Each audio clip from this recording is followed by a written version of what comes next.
नमस्कार विद्यार्थी मित्रांनो, मी निलेश विखे योहानास अकॅडमीच्या ऑनलाईन प्लॅटफॉर्म आपलं सर्वांचं स्वागत करतो. विद्यार्थी मित्रांनो, यूपीएससी कडनं एक मोठी अपडेट आपल्याला पाहायला मिळत आहे. ती आहे यूपीएससी पूर्व परीक्षा 2026 संबंधित. काय एक्झॅक्टली आहे ते आपण समजून घेऊया.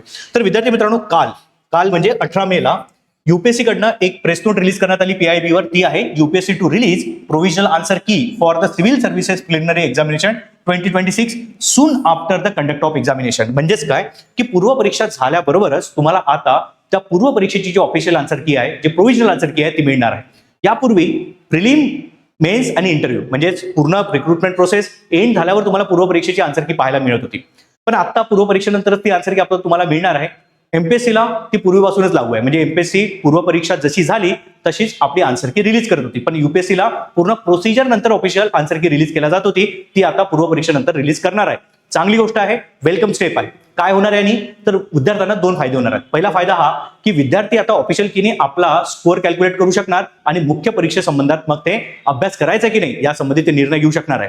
दुसरं म्हणजे काय की पहिले काय व्हायचं की पूर्ण रिक्रुटमेंट प्रोसेस झाल्यावर जेव्हा ऑफिशियल आन्सर की यायची तेव्हा काही असे प्रश्न होते, त्यांचे जे आन्सर दिले जायचे त्या संबंधी विद्यार्थ्यांना डाऊट असायचे, ऑब्जेक्शन असायचे. मग अशा वेळेस त्यांना चान्सच नव्हता, कारण रिक्रुटमेंट प्रोसिजर तर एंड झालेली आहे. मग अशा वेळेस त्यांच्याकडे चान्स नव्हता की त्याच्या अगेन्स्ट काही ऑब्जेक्शन रेज करू शकणार. आता पूर्व परीक्षेनंतर जेव्हा आन्सर की रिलीज केला जाणार तर त्याच्या अगेन्स्ट एक मेकॅनिझम तयार करण्यात आलेला आहे यूपीएससी कडनं की ते आता ऑब्जेक्शन रेज करू शकणार आहेत. तर आता बघा काय आहे ते एकदा प्रोसिजर ते आपण बघूया. तर आक्षेप प्रक्रिया किंवा प्रतिनिधित्व प्रक्रिया त्याला म्हटलं गेलेलं आहे. रिप्रेझेंटेशन प्रोसेस काय आहे तर उमेदवार तात्पुरत्या उत्तरांवर म्हणजे जे प्रोव्हिजनल आन्सर कीचे उत्तर आहे यावर आक्षेप किंवा प्रतिनिधित्व सादर करू शकतात. करेक्ट. म्हणजे विद्यार्थ्यांना जर डाऊट आहे काही प्रश्नांच्या उत्तरासंबंधित ते आपले आक्षेप नोंदवू शकतात आणि ते कधीपर्यंत नोंदवू शकतात तर 31 मे 2026 सायंकाळी 6 वाजेपर्यंत. 24 मेला एक्झाम होणार आहे आणि तुम्ही 31 मे पर्यंत तुमचे ऑब्जेक्शन रेज करू शकतात. आता इन मेन टाइम तुम्हाला कदाचित त्याच दिवशी संध्याकाळी किंवा दुसऱ्या दिवशी म्हणजे 25 मे पर्यंत आपल्याला ऑफिशियल आन्सर की मिळून जाणार आणि त्यानंतर मग तुम्ही तुमचे ऑब्जेक्शन रेज करू शकता. कुठे करू शकता त्यासाठी एक पोर्टल आहे, online question paper representation portal, QPREP म्हटलं गेलेलं आहे त्याला. हे कुठे अवेलेबल आहे तर upsconline.nic.in. त्यावर जेव्हा विद्यार्थी आपल्या प्रोफाईलला लॉग इन करतात तिथनंच ते ऑब्जेक्शन रेज करू शकतात. आता ऑब्जेक्शन रेज करायचं म्हटलं मग सगळ्यात प्रश्नांच्या अगेन्स्ट तुम्ही ऑब्जेक्शन रेज करू शकता का असं नाही, त्यासाठी काही कंडिशन्स आहे. तर बघा आक्षेपासाठी आवश्यक काय बाबी आहे. उमेदवारांनी त्यांच्या समजुतीनुसार योग्य उत्तर नमूद करणे. म्हणजे की एखाद्या प्रश्नाचं उत्तर समजा बी दिलेलं आहे, तुम्हाला वाटतं की सी बरोबर आहे तर ते पहिले तुमचं जो काही उत्तर आहे करेक्ट ते पहिले तुम्ही नोंदवा. त्यानंतर थोडक्यात स्पष्टीकरण द्या. म्हणजे जे योग्य उत्तर तुम्ही दिलेलं आहे तेच काय योग्य आहे त्याबद्दल तुम्हाला थोडक्यात काय द्यावं लागेल, स्पष्टीकरण द्यावं लागेल. 3 प्रमाणित स्त्रोतातील सहाय्यक कागदपत्रे जोडावी. आता तुम्ही जे ऑब्जेक्शन रेज केलेलं आहे त्याच्यासाठी तुम्हाला 3 प्रमाणित रिसोर्सेस म्हणजेच काय ऑथेंटिकेटेड रिसोर्सेस तुम्हाला जोडावे लागतील. तेव्हा जाऊन तुम्ही ते प्रूव्ह करतायत असा त्याचा अर्थ होणार. करेक्ट. जे जोडणार नाही त्यांचे जे काही रिप्रेझेंटेशन आहे किंवा आक्षेप आहे ते ग्राह्य धरले जाणार आहे. क्लिअर.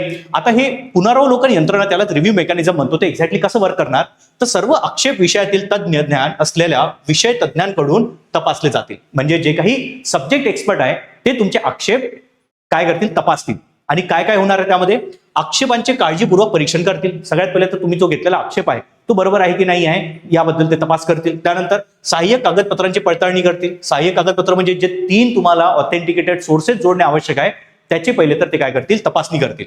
पुढे विचारपूर्वक मत नोंदवतील की मग तुमचा आन्सर बरोबर आहे की नाही याचं मतही त्यांना नोंदवायचं आहे. त्याचे नोट्स ते देतील यूपीएससीला. त्यानंतर सर्व आक्षेपांचा योग्य विचार केल्यानंतरच मग अंतिम उत्तर तालिका प्रसिद्ध केल्या जाणार आहे. पण आता याच्यात एक ट्विस्ट आहे की बाबा ती कधीपर्यंत केल्या जाणार फायनल आन्सर की म्हणजे करेक्टेड आन्सर की याच्याबद्दल यूपीएससीने काही भाष्य केलेलं नाही, ते सांगितलेलं नाही आहे. तर आशा करतो तुम्हाला समजलेलं असणार आहे की यूपीएससीने काय बदल केलेला आहे, कुठली मोठी एक अपडेट आहे या पूर्व परीक्षेबद्दल. विद्यार्थी मित्रांनो, आय होप की तुम्हाला या गोष्टी समजल्या असतील. पण विद्यार्थी मित्रांनो, जे असे विद्यार्थी जे एमपीएससी राज्यसेवा 2027 ची तयारी करतात त्यांच्यासाठी आम्ही समर्पण बॅच घेऊन आलेलो आहे, जी आपली लाईव्ह रेकॉर्डेड तसंच मेंटरशिप प्रोग्रामची आहे. ती फक्त आणि फक्त 29,999 मध्ये अवेलेबल आहे विद्यार्थी मित्रांना.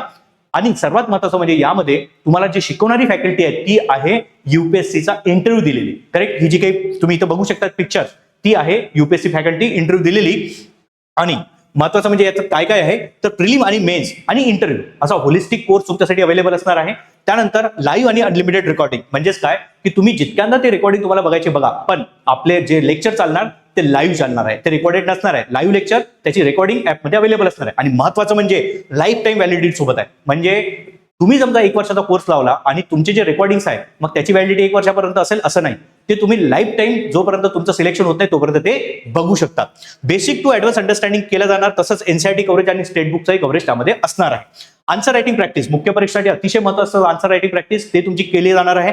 पीवायक्यू अनालिसिस महत्वाचे आहेत, कारण इफेक्टिव्ह अभ्यास जर करायचा आहे, कारण अभ्यास तर खूप मोठा आहे, मग तुम्हाला कमी वेळेत चांगला इफेक्टिव्ह अभ्यास करायचा असेल तर पीवायक्यू अनालिसिस सोबत तुम्हाला शिकवल्या जाणार, स्टडी नोट्स प्रोव्हाइड केल्या जाणार, टेस्ट सिरीज पूर्व परीक्षा तसंच मुख्य परीक्षा म्हणजे प्रिलिम प्लस मेन्स या दोन्हींचे टेस्ट सिरीज याच कोर्समध्ये अवेलेबल असणार आहे. आणि मेंटरशिप म्हणजे तुम्हाला एक मेंटर अलोकेट केला जाणार, तो मेंटर तुम्ही जोपर्यंत आमच्या सोबत आहात तोपर्यंत तुम्हाला तो गाईड करणार आहे, तुमची प्रोग्रेस ट्रॅक करणार आहे. आणि या बॅच बद्दल तुम्हाला अधिक जाऊन द्यायचं असेल तर या नंबरवर तुम्ही कॉल करू शकता. हे 2 नंबर इथे दिलेले आहेत, त्यावर कॉल करा आणि या बॅच बद्दल जाणून घ्या. आय होप की तुम्हाला युपीएससीने केलेला या अपडेट बद्दल डिटेल माहिती मिळालेली असेल. अशाच व्हिडिओसाठी एओनाइस अकॅडमीच्या या चॅनलला सबस्क्राईब करा, लाईक करा, या व्हिडिओला शेअर करा जास्तीत जास्त मित्रांपर्यंत. Thank you very much.